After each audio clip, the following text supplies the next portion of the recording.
Last year, I decided I'm doing whatever it takes to start a homestead. And soon enough, we found this quarter-acre block of land, and it was good enough to start building that dream. If you asked me back then, I would have said, I'm getting a septic system 100%. But after doing a lot of budgeting, planning, and designing the property and just thinking about how I'm actually going to make this homestead work, my answer started to sound more like, You know what? Compost toilets actually make a lot of sense, and I'm going to use one of those.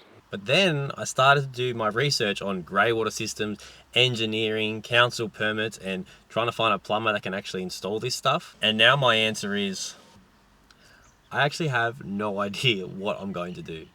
For this video, I'm going to take you inside and I'm going to explain both options. The pros, the cons, and then you can help me decide when it comes to a toilet whether I should do number 1 or number 2. Or maybe a better word to just get a compost toilet or a septic system. Anyway, let's get into it. Okay, so the first option that we're going to be talking about is septic system. This is definitely the most popular option and what most people choose. A lot of you will understand how a septic system works, but for those of you who don't, I'll quickly use this drawing here that I've done to demonstrate how it works. So we have your house here, and out of your house comes all the water from your laundry, all the water from your bathrooms, all the water from your kitchen, your shower, and everything, and that comes down.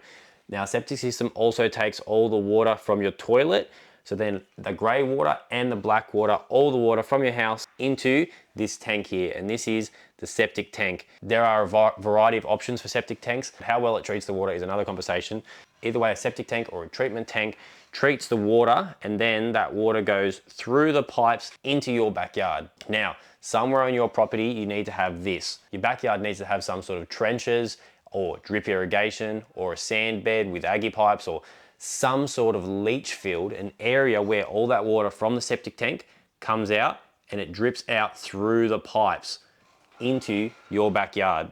And that water is, in theory, clean enough and safe enough to be absorbed into the backyard. It's a very simple demonstration of how a septic tank works. Now, there's a few reasons why I was planning on getting this system, and besides the obvious that my property doesn't have town sewer and I have to manage wastewater somehow on my property. Besides that, there's a few other reasons why I was choosing this system initially. Firstly, everyone does it. It was just the popular option. When I thought about building a house in a rural area, a septic tank was the conversation. A septic tank was the thing that everyone did. From what I knew, there wasn't really many other options. A septic tank just seemed like the obvious answer at the time. Number 2, I'd heard of compost toilets, but I kind of just thought they were a bit more of a dirty system perhaps, and took a lot more maintenance, and maybe they were for hippies or something. It just wasn't something that was commonly done, so it wasn't really an option. 3, septic tanks are relatively clean. You don't really have to get your hands dirty. You shouldn't have to really touch them very much. You just literally go to the toilet, flush, and forget. Flushes it down, the water's gone, you don't see it again, it's all under the ground. Reason number 4 is that these are very easy to get through the council. Because everyone does it and it's the common way to do it here in Australia, I knew that there would be minimal issues trying to get this through council, and it would be the easy option to actually get this put into drawing, put into a plan, and build it on my property. And reason number 5, why I initially was choosing this, is because I know that there's a lot of different septic options out there, so I just assumed surely there's a cheap one. Surely I can get a few quotes and there's a really cheap option out there that just works great. So I jumped on the phone and I started emailing, getting as many quotes as I could for septic systems, and here's what they look like. This first one here was $16,500, which is not too bad. This next quote came in at $19,000, which is a little bit more expensive. Another quote here for $20,500. This worm company had the option of buy and install yourself or get it installed, and to get it installed was $23,000, or to buy it yourself was $15,000. However, you'd still have to pay a plumber to install that, so you're looking at least probably 18 grand still nonetheless. And lastly, another worm septic company that was going to charge $33,000. Now, there was a couple guys that I rang who didn't send me an email, but they did say, I might be able to do something for you for about $14,000 or $15,000, and that was just over the phone, not read anything in writing. But I mean, if I keep looking, I think it's possible I could find something for 15 grand. But generally speaking, and we're not even talking about the quality of these septic systems. Generally speaking, it's going to cost about $20,000 by the time it's actually done and installed. But the price of these septic systems isn't actually the biggest problem. Once I started looking at how these systems works, getting quotes, figuring out the designs, and seeing them on my property, I realized that once this system's installed, I'm actually going to have an even bigger problem. This here is a drawing from my land capability assessment. It's a bird's eye view of my property, and it gives you an idea of the space needed for the house and the potential irrigation. My whole property is only 1,000 square meters, and you can see there the potential irrigation, it's 235 square meters. That potential irrigation area is how much space I need to use for those leach fields. Now, if you remember in that drawing that I did earlier, at the end of the septic system is the pipes, the leach drains, or the irrigation, where all that liquid from the house has to disperse out. Here, 235 square meters is taken off of my property to disperse of all of that liquid. And when I'm looking at this chart, seeing that I'm gonna have to use basically half the backyard to get rid of all the black water and grey water from the house, I can't even grow stuff on it and I can't build anything on that. That is a massive amount of space that is just wasted, space that I can't grow on and space that I can't build on. I started to research how to minimize the space needed for a septic system, and all I kept finding was information about compost toilets. And then I just started to think, maybe septic systems aren't really that good an idea. The more I looked into septic systems, the more I learned that there actually is a few cons or reasons why I might not want to get one. Besides the first reason, the big upfront cost, there is actually a few other reasons worth considering. The second reason is it's very hard to save money off that price. Not many plumbers want to let you do the install and save money or anything like that. And as an owner builder, you're trying to do as much as you can to save money, and septic systems aren't something that really enables you to save money doing the install yourself. Hi, Bino. Well, Dad's talking to the camera. We're talking about septic systems. We're going to wave to the camera and say hi. Another reason that you might want to consider not using a septic system is that flushing the toilet uses a lot of water, and depending who you are or how many people in your family, that's going to vary. But it is a lot of water. When you're talking about being off-grid and self-sufficient and having big gardens in the backyard, you're always trying to preserve as much water as you can. Now, the last couple of reasons are much bigger and probably the most important reasons as to why I started to not believe in the septic system. This water that comes through the septic system into the leach drain, out into your drip irrigation or your trenches, it's very hard to reuse that in a healthy way or a legal way. Now, there's going to get mixed opinions. Some people will put that on their veggie garden. Some people have drip irrigation to use on their fruit trees. Legally speaking, it's very hard to do a lot of those things. You've got to be careful of roots getting into the system. But if you get a good septic system that cleans the water really well, you can reuse that onto some fruit trees. But that's something that's really worth considering. But the last reason that really made me not like the septic system is just because of these leach fields, this drip irrigation. My land capability assessment suggested that I use drip irrigation. And as I was saying before, it takes up like half of my backyard. And half of my backyard being used as an orchard, or half of my backyard is something that I can't even build on because I've got these trenches or effluent from my septic system leaching out into the backyard. Trying to... Dad, Yeah. I like that house. You like that house? Yeah. Oh, thank you. Daddy drew it. For the price and how much space it took, the septic system just wasn't getting me really excited. And that's why I really started to look around and try to find a different way of doing this. So then I started researching on YouTube and reading blogs, learning as much as I could about compost toilets, and slowly but surely I became somebody who thought maybe there is a cheaper alternative. Maybe human waste isn't waste. Maybe you can reuse it. Maybe all the water from my house can nourish my garden, and maybe half my backyard doesn't have to go to disposing of human poo. Anyway, let's talk about compost toilets. I am going to do a little drawing here to explain a bit about compost toilets, but I've also got this diagram here, which will hopefully help explain how compost toilets works really simply. Up the top, you can see there's a normal toilet. This can be a porcelain toilet, a wooden toilet, whatever you want. From the top there, your waste then goes through a chute, much like a drop dunny. It goes through that chute down into the bottom chamber. In there will be all your number ones and your twos, and they will be nitrogen rich, but you need to add a carbon. You need to add a bulking agent. So there are a variety of different things you use, but the moral of the story is it's much like making compost in your backyard. You need your browns and your greens, where in this case, you need your browns and your browns and your... This case... You know what I'm saying. You need to balance things properly. Once you make deposits into that chamber, the chamber will slowly fill up. Once that chamber's full, then you will then take that chamber out and you'll set it aside to compost a little bit longer to make sure that it's properly broken down before you empty it. And while that one's out breaking down, you then put in a second chamber back underneath the house. Now this will be a brand new chamber, and then repeat the process. You'll fill that one up. Once that one's full, you take it out, and then you put in a new one. And depending on how many people are using the system, you may only need 2 chambers, or you may need 3, or you may need 4. It all just depends on how big a chamber you get, what system you choose, and how many people are using it. Now we're gonna get stuck into the pros and the reasons why I started to think a compost toilet is gonna be a better system. Firstly, compost toilets are much cheaper to buy than septic systems. Compost toilets range anywhere from $1.5 to $3, $4, $5,000.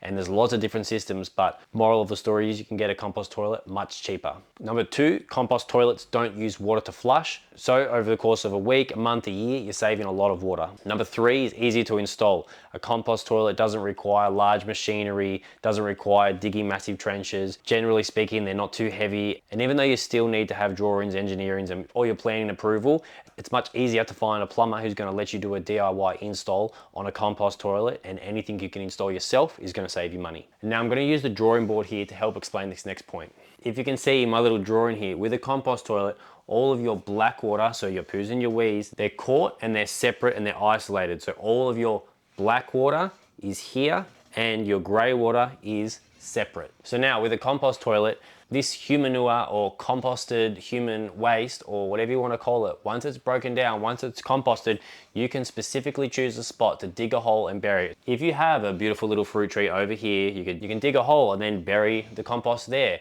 Or you can dig a hole somewhere else and bury it there. You can dispose of the black water or the human waste or the composted material anywhere you want on the property, as long as you just put it beneath the surface of the soil. And the last reason why compost is so good is because now that that black water is separated, the grey water from the house is much, much cleaner. So now the water coming from my house, from the laundry, from the shower, from the basins, from the kitchen, from everywhere, is going down through the pipes, through the house, out into the leach field, out into the backyard, but it doesn't have that human waste in it, so it's much, much cleaner, and it's much better for my fruit trees, much better for my garden, much better for the grass. And in theory, it's a much easier to get approval from council to actually design a system where the grey water from your house is used for irrigation. Well, at least that's what I thought. Choosing a compost toilet is actually pretty easy. There's a lot of brands out there that have Australian certification, they meet Australian standards, and you don't really have too much problem with council by trying to get them approved. The problem actually comes when you're trying to reuse that grey water, or at least manage it. Turns out you can't just do anything you want with your grey water. Or can you? Well, no pun intended, but it's actually a bit of a grey area. I've spent a lot of hours just here on the computer speaking to plumbers, speaking to engineers, geotechnicians, product suppliers. And I've even reached out to other homesteaders, other owner builders, people who have done similar systems. And after everyone that I've spoken to, I've got a lot of mixed opinions. So the problem is that in theory, grey water is really clean, and grey water is really simple to just dump or use to irrigate your garden. And it shouldn't really be a big deal. But in actual application, it's a lot more tricky. So why is it so tricky? This decision is supposed to be just talking about either septic systems or compost toilets. But in actual application, once you start trying to make this decision, well, once I've looked into this and tried to decide what one's gonna be best for me, the conversation in the end basically just becomes a conversation about grey water and how you're gonna manage your grey water. Or how can you legally reuse grey water? Remember, the compost toilet here only manages waste that is coming from the toilet.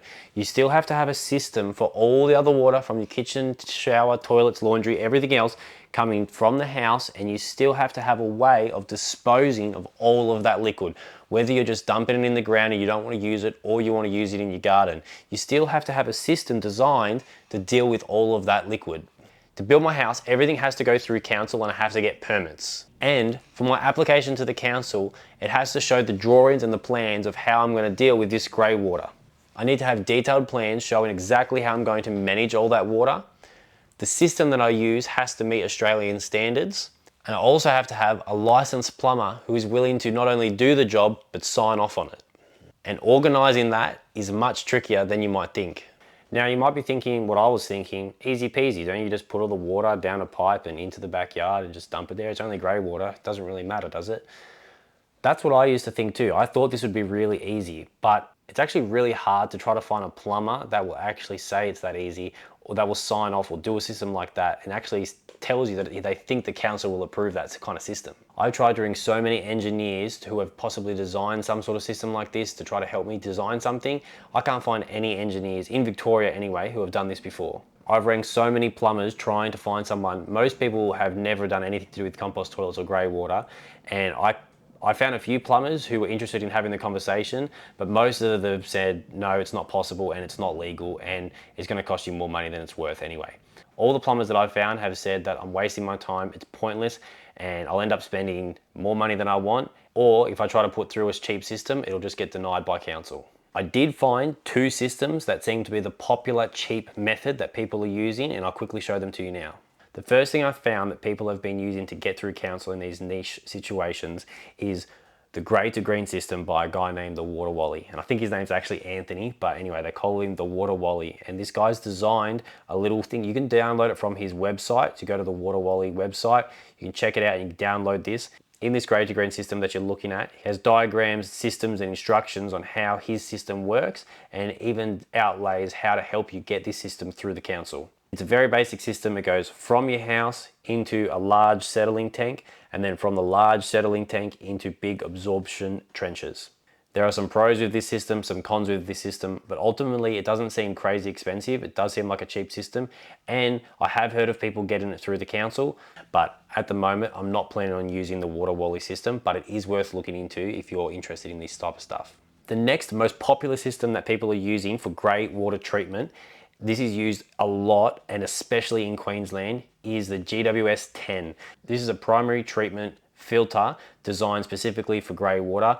Generally for this exact purpose, where people are using a compost toilet, they need to treat their grey water a little bit to get council approval so that they can actually put that water out into their backyard. This GWS 10 filter comes in at like $2,000, and it's just uses natural resources like rocks, sand and mulch. You fill that up, the water filters through it, and that treats the water a little bit. Now, the only problem that I'm having is with this specific system, it doesn't have certification in Victoria. Everyone in Queensland is using that. And why that's a big deal is if it has certification in your state, then plumbers are happy to sign off on it. Engineers are happy to sign off on it, and you can use it in your state. But in Victoria, this system doesn't have any certification. So I can't find a plumber who wants to use it. I can't find an engineer who will draw it up in his drawings, because technically by law, if they sign off on it, they're signing off on something that's not certified to Victorian standards. I've heard people say that even if it's not certified in your state, if the council approves it and they sign off on it, you can just go ahead and put the system in. And people have been doing that and they don't seem to have a problem.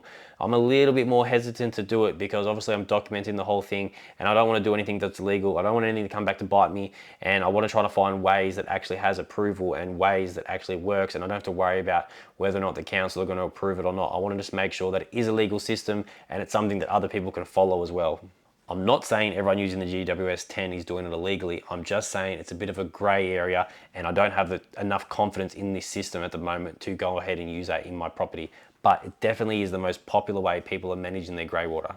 But after looking for a very long time and researching as much as I can, I've finally found a plumber who reckons he has a system that is perfect for grey water treatment, perfect for irrigation in the backyard, and it can be council approved and certified.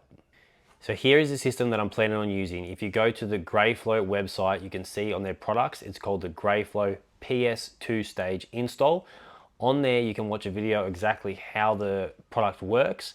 There is also this user manual that you can read and you can look at, which explains how the system works. And there is a brochure leaflet that you can scroll through and you can read all of these pages. And now, if you actually go through and look through these pages, you'll get a very good detailed explanation on how the system actually works, what it does. But if I was going to sit here and explain how that all works and what the system does, this video would get very, very boring. But this is what the system does, very simply explained. So here's how it works. You've got your compost toilet here, as we'd explained before. All the grey water from the house comes through here to the Greyflow system. The Greyflow system filters the water and then pumps it out into your drip irrigation.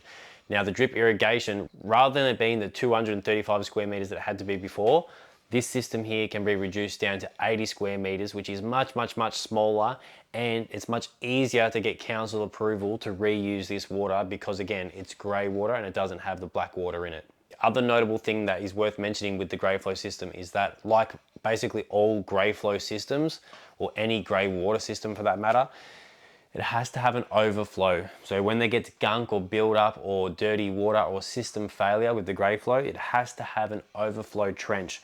So water can come down into an absorption trench or self-supporting arches. This is where any excess water, any dirty water, or any water will go if the system malfunctions. This is what adds to the cost and makes the whole Greyflow system a lot more expensive and not necessarily perfect, But again, it does save a lot of space because this overflow trench only has to be like 40 square meters. Now, if I put my chart back up here before, remember with the septic systems, I had to have 235 square meters worth of drip irrigations to get rid of all the water from the septic system. But using just grey water, I can have a 40 square meter overflow trench, 80 square meters of drip irrigation that I can move anywhere. But it is not all good news. There is a bit of a problem. I'll put it up on the screen here. You can see the quote. To put all this in and get the plumber to do all this, it's all signed off, it's all certified, it's legal, and it's an approved system, and everything should be great and everything should be fine. It's still very expensive. It's going to cost me about $12,000 just to get this system installed. And then you plus on the cost of a compost toilet, you're looking at getting up to like $15,000 again anyway. If you have made it this far in the video, thank you. I hope that it hasn't been too confusing, that it's made some sense, but now I'm going to put it to you guys. I need your help with this decision. There's two real options here, but I've put them into 4 variations, and I'll quickly go through the options. Option number 1 is a compost toilet with the grey flow system. Compost toilet's $4,000 roughly, grey flow system to be installed by the plumber and all signed off, $12,000 roughly. In total, $16,000 for that system. The best things about that system is that I've got a plumber who can do it. I think the council will approve. It's a certified system, great way to reuse the water, and it's a small surface area. It ticks a lot of the boxes, but the negatives are, I'm going to talk about it in another video, but this doesn't really clean the water well enough in terms of things like salts. And so I'm dumping a lot of salt in my backyard, but it's good enough for now. That's one of the negatives. And the other negative is it's still $16,000. $16,000 is a lot of money to be still having a compost toilet system. And that's one of the biggest reasons why I'm still very tempted with option 2, which is the septic system. A lot of different quotes, a lot of different companies. And I reckon if I keep trying and looking around, I might be able to find something that's close to 15 grand.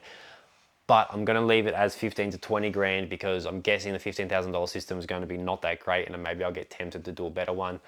But it's about 15 to 20 grand to just do a septic system, and I can forget this whole equation and just dump all the water under the ground. The big negative obviously is that most of the septic systems take up a lot of space. Option number 3 is a compost toilet with a different system alternative to the grey flow system. So either maybe I should look into the grey to green more, maybe I should look into the GWS 10, and even though it's not approved, I should try that in Night Victoria. Or there's something else. Is there anything else on the internet that you guys have found? Is there anything else that other people are doing? What other ways can you manage the grey water legally and actually get it approved by council? Please let me know. I'd love to hear from you. And obviously I've left a question mark for how much that costs because these are all variant options, but most of them generally are going to be cheaper than this. So I'm still very tempted if there's another way. And number 4 is another option which I haven't really spoken about yet, but it is still an option. Number 4 is get a septic system, but get a better design for the leach field. So where all that water leaches out into the backyard through the pipes or the trenches, I'm pretty sure I could get an engineer or someone to design, even just a regular plumber, to design something that instead of taking up 235 square meters, maybe they could design something that only takes up 80 square meters for all of the water, and it's all in trenches under the ground. And then I would free up a lot of room in my backyard, but that would involve me. I've had plumbers say to me they can't do that because my LCA already says I have to use drip irrigation. So I'd have to maybe fix my LCA, maybe I'd have to get some engineering done, I'm not sure. But I think it is possible to redesign it with some trenches instead of drip irrigation, and that would save space. But I'm guessing that's still going to be about $20,000, but it still is an option just to try and do a better septic system design. I understand that may be a massive information overload for a lot of you guys, but there is a lot that goes into building a house. There's a lot of different options, there's a lot of different designs, and I hardly touched the surface of so many of those things. I'm just trying to skim through it to hopefully give you an understanding of what my options are, and hopefully someone out there has some useful information that can help me make the decision. Anyway, whatever decision I do, if you want to see what system I choose, putting it through council, getting the permit, installing it, and how it works on my homestead, subscribe, and I'll see you in the next video.